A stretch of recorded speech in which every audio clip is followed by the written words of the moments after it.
भी हम आगे बढ़े हैं। हम यह नहीं भूल सकते कि कुछ महीने ही हुए हमें भारत के उत्तर पूर्वी प्रदेशों में भयानक बाढ़ का सामना करना पड़ा था, जिसके कारण यातायात के साधन छिन्न भिन्न हो गए और वहाँ की जनता को भारी हानि उठानी पड़ी। निस्संदेह साक्षरता प्रसार और रोगों के निराकरण के महत्वपूर्ण उपाय भी हमने सोचे हैं। यद्यपि अभी भी देश के बहुत से भागों में निरक्षरता और बीमारी पर्याप्त मात्रा में दिखाई देती है। जन कल्याण की योजनाओं को हम बराबर आगे बढ़ाते रहेंगे, यह हमारा दृढ़ संकल्प है। इसमें संदेह नहीं किया जा सकता। इन योजनाओं के पूरे होने के संबंध में जो प्रयास अब तक किया गया है, उससे भी हमें असंतुष्ट नहीं होना चाहिए। फिर भी जो कुछ अब तक किया जा सका है, यदि वह बहुत चमत्कारी नहीं दिखता तो उसका कारण यह है कि अभी निर्माण कार्य जारी है और समाप्त नहीं हुआ है। राष्ट्र के निर्माण में समय की आवश्यकता होती है। आज हमारा गणराज्य दिवस है और भारत जैसे प्राचीन राष्ट्र के इतिहास में 5-7 वर्ष की अवधि एक स्वल्प काल है। आइए अब हम विगत वर्ष की घटनाओं पर नजर डालें और यह देखें कि विकास के कार्यों और निर्माण योजनाओं की दिशा में हम कहां तक आगे बढ़ सके हैं। पैरा, यदि मुझसे यह कहा जाए कि बीते वर्ष की घटनाओं का वर्णन मैं एक वाक्य में करूं, तो मैं कहना चाहूँगा कि संविधान में दिए गए निर्देशों के अनुसार हमने समस्त राष्ट्र के साधनों को ऐसे ढंग से जुटाना आरंभ कर दिया है जिससे यह स्पष्ट हो जाता है कि भारत में कल्याणकारी राज्य की स्थापना का श्री गणेश हो चुका है। पिछले वर्षों में हमने जो संकल्प और दावे किए थे, अब वे मूर्तिमान होने लगे हैं। इसलिए अब यह समझना कठिन नहीं है कि राष्ट्र किधर जा रहा है और आगामी 10 या 15 वर्षों में हम किस स्थिति में होंगे। महान नदी घाटी योजनाओं पर कार्य बराबर जारी है।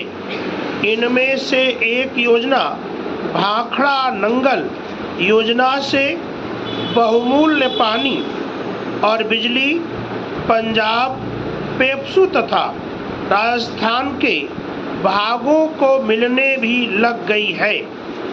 दामोदर घाटी योजना से कुछ समय हुआ बिजली प्राप्त होने लगी थी और हीराकुंड, चंबल तथा दूसरी महान योजनाओं की भांति ये योजना भी यथेष्ट रूप से आगे बढ़ रही है।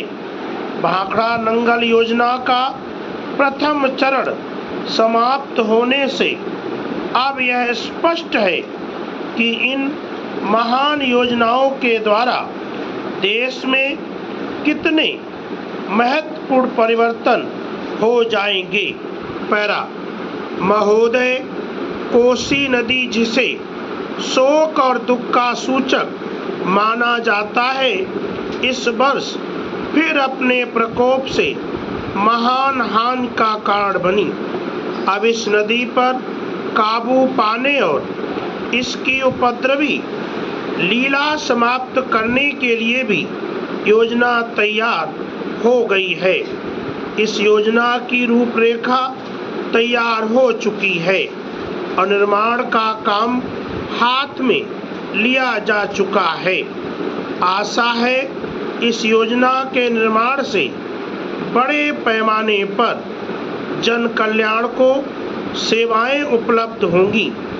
जब यह नया परीक्षण सफल होगा तो महान योजनाओं के निर्माण में और भारत की महान जनशक्ति के उपयोग के संबंध में हमारी जानकारी और अनुभव में महत्वपूर्ण वृद्धि होगी।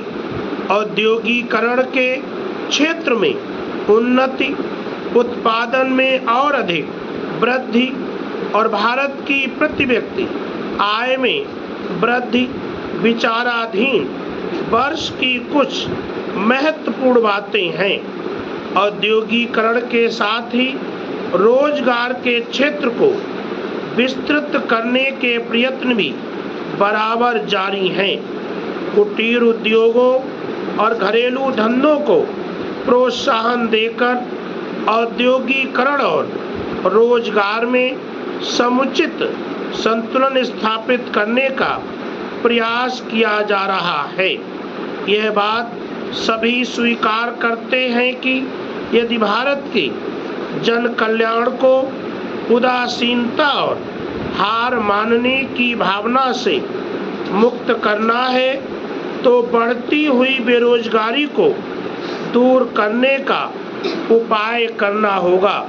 इस दिशा में घरेलू उद्योग धंधे बहुत से लोगों को आंशिक या पूर्ण उपयोगी काम देकर इस समस्या का बहुत कुछ समाधान कर सकते हैं। इसीलिए पंचवर्षीय योजनाओं में पुराने घरेलू उद्योगों को पुनर्जीवित करने और चालू कुटीर उद्योगों को प्रोत्साहन देने की व्यवस्था की जा रही है। पैरा विदेशी मामलों के क्षेत्र में हमारी सफलता और भी अधिक है। हमारी नीति, जिसे मैं सक्रिय और सोउद्देश्य तटस्थता की नीति कहना चाहूँगा, वास्तविक व्यवहार में किसी भी देश अथवा यहाँ के लोगों को अपना शत्रु न समझने की नीति है। इस नीति के फलस्वरूप हमें विश्व शांति के पक्ष की कुछ सेवा करने का अवसर मिला है। हम प्रसन्न और आभारी हैं कि संसार के राष्ट्रों में भारत का स्थान इतना ऊंचा है।